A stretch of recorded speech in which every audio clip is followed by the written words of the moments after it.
¿Qué tal? Nos da muchísimo gusto estar con ustedes en esta sección que nos encanta en el programa Aprender a Envejecer. Bienvenidos, bienvenidas.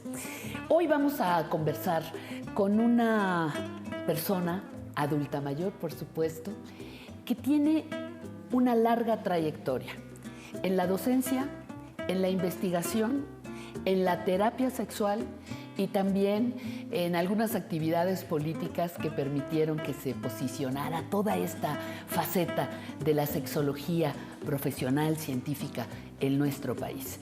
Le doy la bienvenida y agradezco muchísimo que el doctor Eusebio Rubio nos reciba en su nueva biblioteca de AMSAC, la Asociación Mexicana para la Salud Sexual, y me gustaría que compartieras, si bien es una trayectoria muy larga y una gran parte es pública, conocida, hay otra parte que no se conoce tanto o que nuestro público no está del todo familiarizado. ¿Qué importancia tiene que en este momento en México ya se puedan realizar investigaciones sobre sexualidad, que tú has comandado muchas, que haya ya una sistematización de la educación en sexualidad, pero los mortales, el público en general, ¿qué beneficio lleva de toda esta actividad que tú tienes? Bueno, mira, yo creo que la mía y la de muchas otras gentes, a mí me ha tocado en algunos momentos liderar algunos de los procesos, sí, como la institucionalización de la profesión a través de organizaciones profesionales que se han conformado en una federación que tiene ya muchos años, desde 1997 para acá, mejor no hacemos cuentas, pero que se ha traducido en, yo creo que dos cosas fundamentales. Primero, la conciencia de que existe un proceso de formalización en el conocimiento sexual. Todos tenemos conocimiento sexual, digo, la vida sexual es de todos, pero hasta hace poco yo creo que había una como confusión entre hablar de sexualidad porque yo sé mucho, porque yo he vivido mucho, y hablar de sexualidad porque yo lo he estudiado formalmente y así. Algunos problemas que tenemos muy serios, como la violencia sexual, por ejemplo, requieren no nada más de decir esto está muy mal, vamos a castigarlo, requieren de entenderse, requieren de identificar cuáles son las cosas que la previenen, la facilitan, y eso es lo que se logra con la investigación. Y en ese sentido vamos avanzando, cada vez tenemos más personas que se interesan por, digamos, un nivel de comprensión más allá del cotidiano, de la simple opinión, de las cosas que determinan los problemas sexuales. Hay cosas que nos atacan mucho como sociedad. Uno de ellos, yo creo que el más grave de todos, es la violencia sexual, la violencia de género, la violencia sexual. Eso me permite preguntarte, ¿cómo miras la evolución de nosotros como país en este terreno profesional de la sexología? Cuando nace AMSAC hace ya más de 30 años, me parece, México era uno. Y hoy, gracias a tu trabajo y el de muchos otros, me queda claro, pero eres de los protagonistas de esto, estamos en otro punto de vista. ¿Cómo has mirado esta evolución de los últimos años? Pues estamos en la reflexión, estamos en que las cosas afortunadamente ya no son creencias aceptadas sin cuestionamiento o sin intento de verificación, y eso sí creo que es un logro de la sociedad, específicamente en el área de sexualidad. Esto en cuanto a lo que acontece en nuestro país, pero en algún momento también estuviste al frente de lo que hoy se conoce como la Asociación Mundial de Salud Sexual, y eso te ponía en un nivel internacional absoluto. Tenías ahí la posibilidad... Bueno, pues sí, porque es una asociación mundial. Es una asociación mundial, bueno, no fue interplanetaria, no, pero te ponía en una posición con otros compromisos a cumplir, otras metas a alcanzar, y te permitió también probar y experimentar otros logros. ¿Qué te queda de esa experiencia? Esos varios meses, un par de años, no me acuerdo cuánto fue. 4 años. 4 años al frente de esa asociación. Sí, cuando me tocó ser presidente, estuvimos haciendo documentos que vinculaban el desarrollo de las naciones, las metas del milenio, que se llamaban, ahora ya son otras, ya cambiaron de nombre, pero en esos años eran las metas de desarrollo del milenio de Naciones Unidas. Y entonces lo que hicimos fue ponernos a trabajar para vincular cómo el avance en salud sexual podía traducirse en mejor desarrollo de los pueblos, lo cual daba una visión, digamos, de beneficio social claro al trabajo en sexualidad. Ya no este halo ay, pues estos andan ahí estudiando el sexo y toda esta cosa medio obscura que está alrededor del sexo, gracias a la cultura que lo ha tenido muy escondido. Esto se tradujo en este trabajo y luego han venido muchos trabajos. La declaración esta de derechos sexuales, se puso en términos legales. Esto fue otra cosa ya después, en 2014.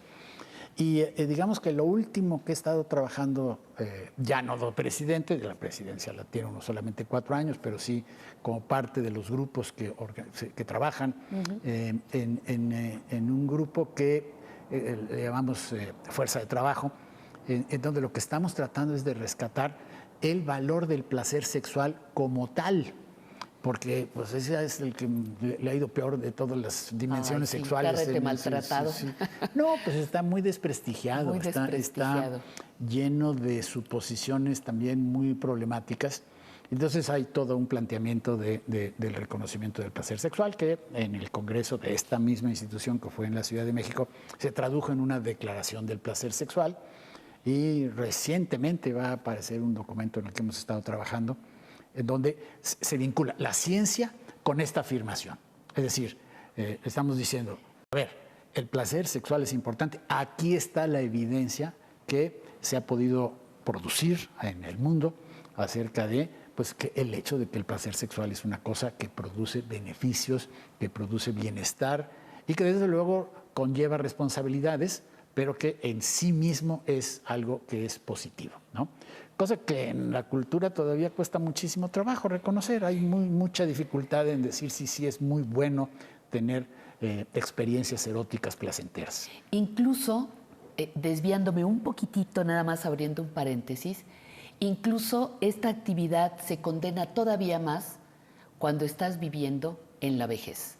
Pareciera que es uno de los grandes tabúes, el ejercicio de la sexualidad en sus múltiples manifestaciones en la vejez. Sí. Y el derecho al placer en la vejez está vetado.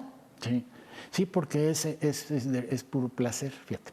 Es puro placer, pues sí que quiere, ni modo. Parece obvio eso, pero mira, la condena al placer sexual es directamente proporcional a lo lejano que está la experiencia sexual de su función reproductiva. Así, ¿no? Así de fácil. Pues sí, ¿no? Y entonces, ¿qué se condena más? El autoerotismo. ¿Qué se condena más? Cualquier forma de expresión sexual que no se traduzca en reproducción, como la sexualidad diversa, ¿no? La que no es heterosexual. Sí. O pues la sexualidad de la tercera edad, pues ya los de la tercera edad. Ya los viejitos. Sobre todo las mujeres de la tercera edad dejan de ser reproductivas. Los hombres no, pero también disminuimos mucho nuestra capacidad de reproducir. Y además no tenemos actividad sexual con esa finalidad. Esa es una cosa que generalmente cumple uno la función reproductiva algunos años antes de llegar a esto de las edades, como les queramos llamar, después de los 60. Eso.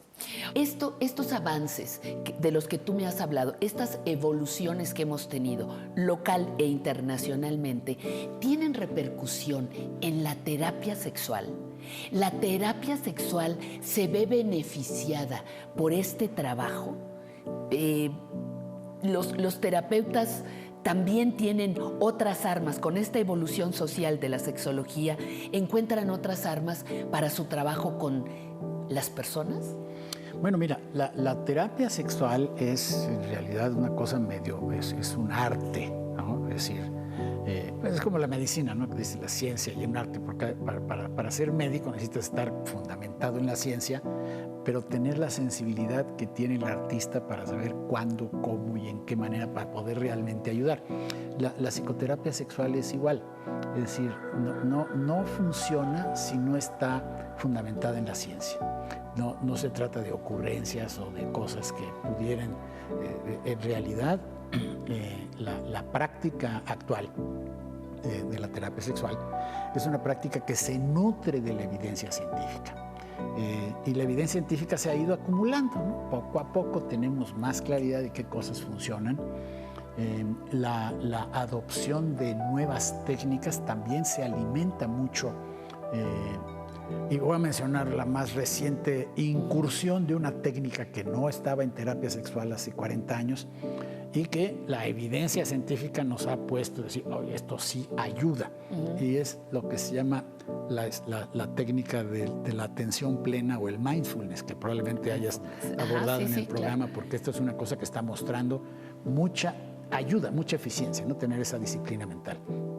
Y en el caso de problemáticas con la vida sexual, tiene mucha aplicación. Entonces, por poner un ejemplo, ¿no? Sí. La otra cosa que la terapia sexual o la psicoterapia sexual se ha visto influenciada, modificada, pues es la aparición de fármacos que ayudan.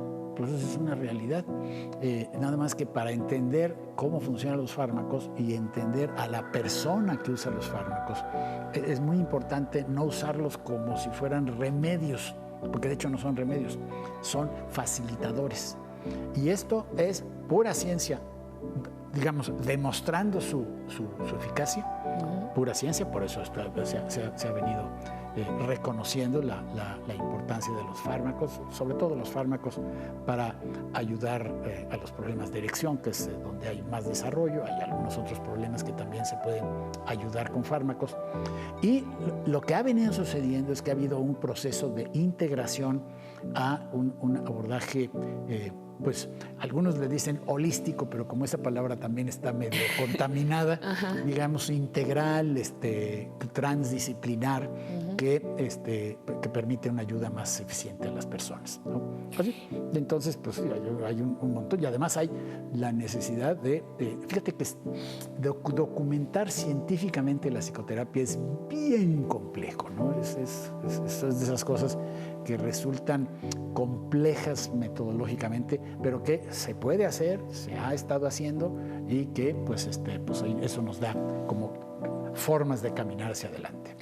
En algún momento los años, el peso de los años, usando una frase muy, muy usada, el peso de los años afecta tu trabajo.